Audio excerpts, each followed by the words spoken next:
Paul, news out of Dallas today that Pete DeBoer was let go. Your thoughts on that? He'll be all right. He's a good coach. You know, I think you get elite teams, you got to push them real hard to get to where they get to, and then at some point, you need a summer off, pick your spot. He's going to be okay. Left side all the way in the back. Paul, it's a common theme for you guys throughout the playoffs of getting to your game, you know, playing your style of game. What do you think you got away from in game one, if at all, that it needs to be better in game two?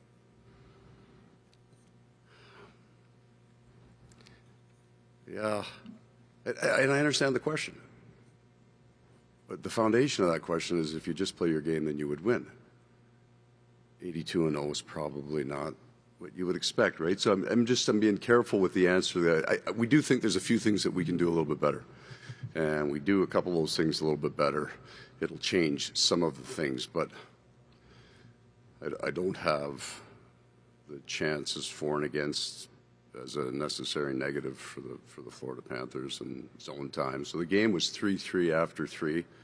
It's probably fair. I think that's probably a just score. The two best teams, we think we can get a little bit better. There's probably some things they're going to want to get a little better at, but I don't think there's going to be sustained domination in this series. Left side, fourth row. Jamison. Pass the mic. Coach First, any updates on AJ Greer? Yeah, he's on track, but he won't go tonight. But we think if he tracks out, he'll be available at Game 3. How different is that fourth line when you have Jesper there? Obviously, Jesper probably more speed, AJ maybe a little bit more grit. I don't know there's not more grit. He's just a bigger man, right? Like, Bo plays a hard game, but there's the difference sometimes when you're 6'4", whatever you are, 210, 220. So it's a different style of hockey, but no team runs. Your fourth line is almost never the same all year, right? Just because somebody gets pulled on injuries, that's just the way it goes. So the effectiveness of that line, we have as high an expectation with Jesper in as we do with AJ. Left side, third row. Paul, I know they scored the game winner in overtime on the power play, but how did you feel your PK did against their group in game one? I thought it was all right. I thought there were parts of it that were real good. But I think on that power play, you're taking all right. Right? You're not. We got a pretty good PK in this playoffs, and that's going to be probably the most dynamic power play that you'll face. So take all right sometimes. Right side, third row, David. Hey, Paul. It came down to one shot overtime. How different is your keynote messaging to your team coming off a loss as opposed to, let's say, you had won in overtime in game one? I think the video yesterday would have been identical.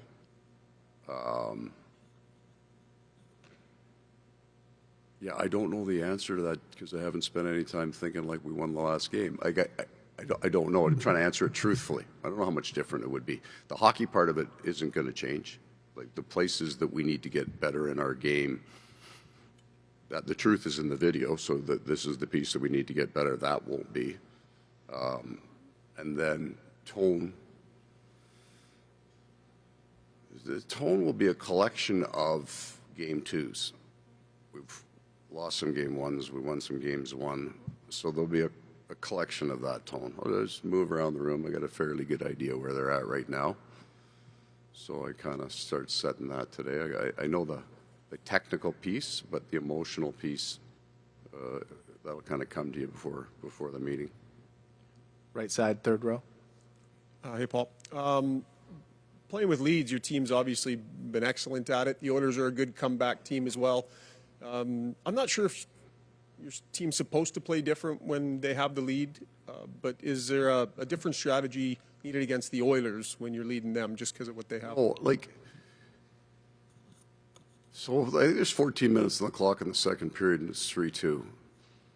I don't feel that we have the lead at that point. That we're like you're not hanging on because that's going to be 54 minutes, 52 minutes of hockey that you're going to try to hang on to. Where if you win that game, you say you held the lead because you won in overtime. It doesn't change the way.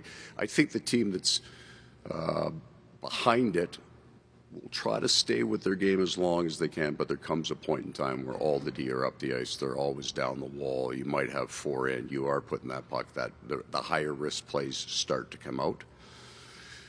But I don't think that if you're wired like that, that you're playing in June. Like, I don't think that you get down a goal in the playoffs and your game changes because now let's put our down. I'm not trying to mock your question. I'm just trying to take it to an extreme. You get down a couple goals. All right, fellas, now it's time to go to our other style of play. Like,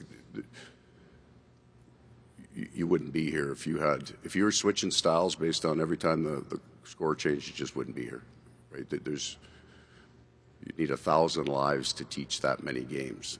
Right? Your team can only play one way. There's some things that you do change later in a game. And that's just risk profile. You change your risk profile as the game goes on, and you're chasing it. That's all. Right side, second row. Paul, you guys have obviously a long flight back home tomorrow, and I'm just curious, A, how much travel has changed since you've been doing this, and B, how important that time is on the plane for a team to have, because they're kind of a captive audience. And yeah.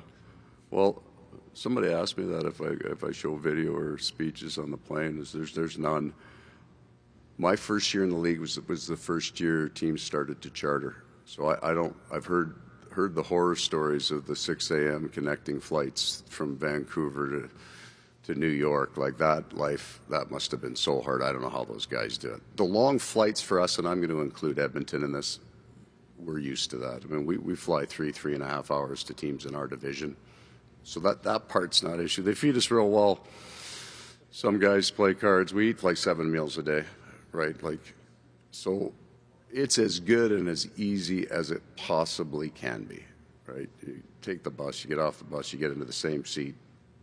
You can do whatever you need to do. It's actually a really good place to get work done because you can sit, you can take 5.5 hours to go through tonight's game and take my time with it. So the travel, the two teams that are left are used to it. I think there are other teams that this kind of grind might affect them, but for us, we're both used to it.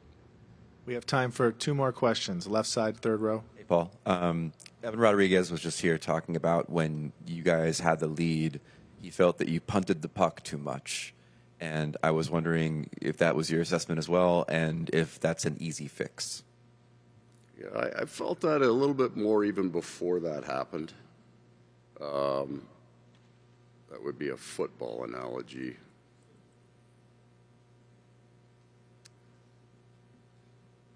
Yeah, I don't think that was the decision of the puck carrier.